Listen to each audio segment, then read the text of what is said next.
Doon sa isang bus station, may sumakay na babae. May hawak siyang baby. Sabi ng bus driver, nako, sa buong buhay ko, ngayon lang ako nakakita ng napakapangit na baby. Nainsulto ang babae at sabi, putang inang driver ka, gago ka. Sumagot ang driver at sabi, punta ka na doon sa likod, upo ka na doon. Nung nasa likuran ang babae, may dalawang lalaki at isang lolo doon. Nagsumbong siya. Sabi ng lolo, putang inang mga driver na yan, mga walang mudo talaga yan.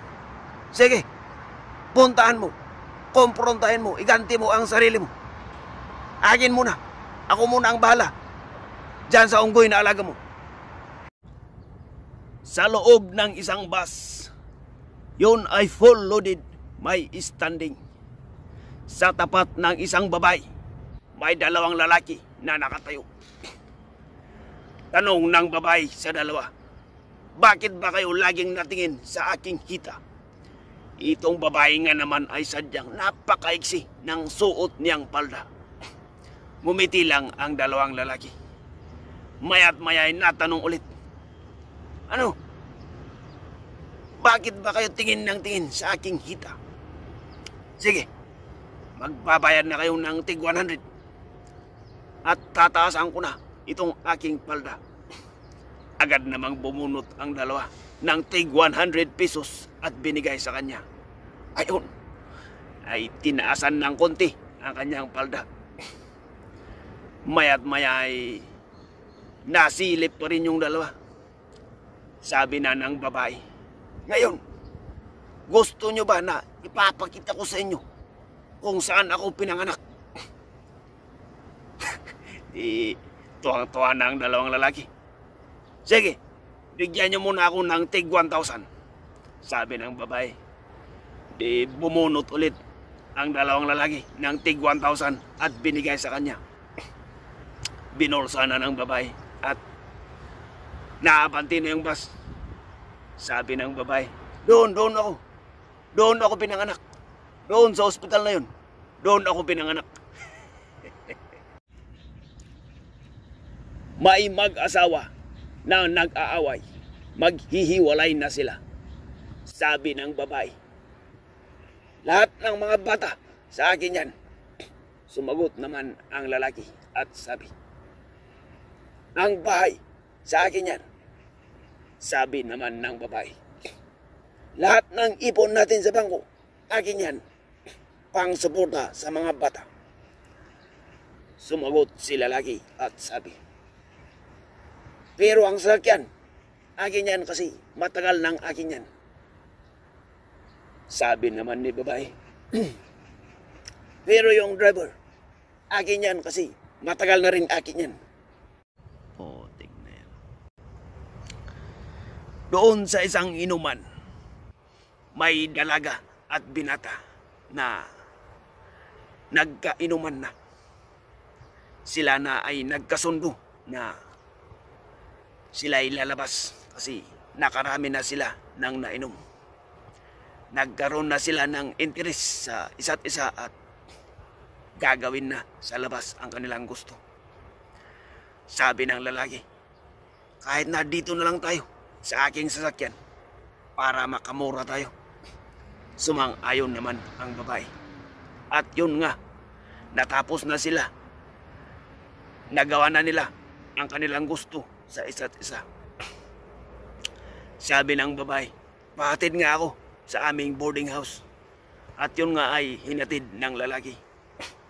Nung nasa tapat ng bahay, sabi ng babae, pasensya na, di kita nasabihan agad.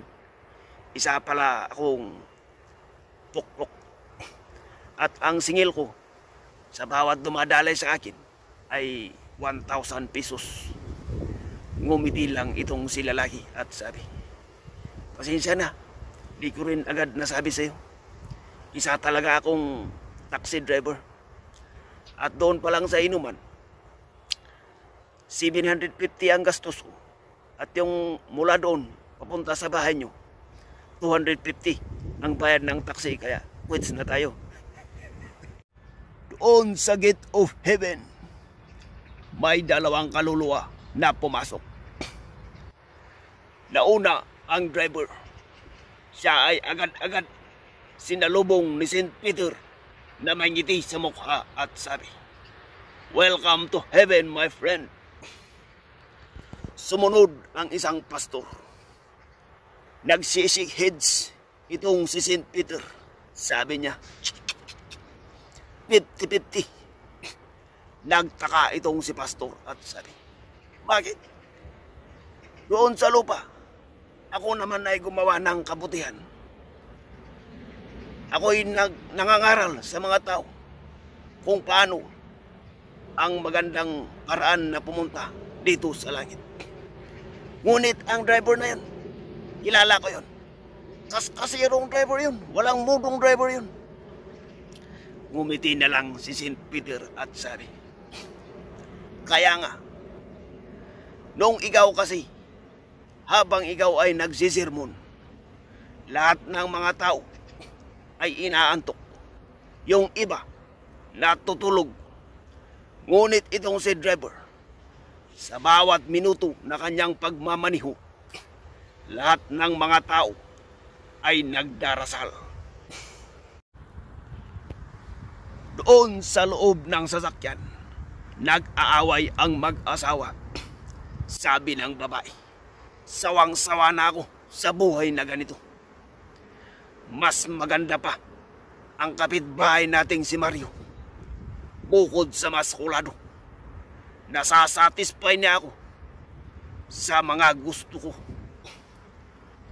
Walang sali-salita itong si lalaki at pinabilisan na lang ang pagtakbo. Sabi ng babae, "Bukas, pupunta na tayo kay attorney. Magpapail ng divorce. Sa akin ang mga anak at mga savings natin sa bangko. Kahit sa iyo na ang bahay at lupa." Walang sali-salita itong si lalaki at mas lalong pinabilisan ang pagtakbo. Sabi ulit ni babae, "O ano? Wala ka bang sasabihin? Wala ka bang gustong kunin?"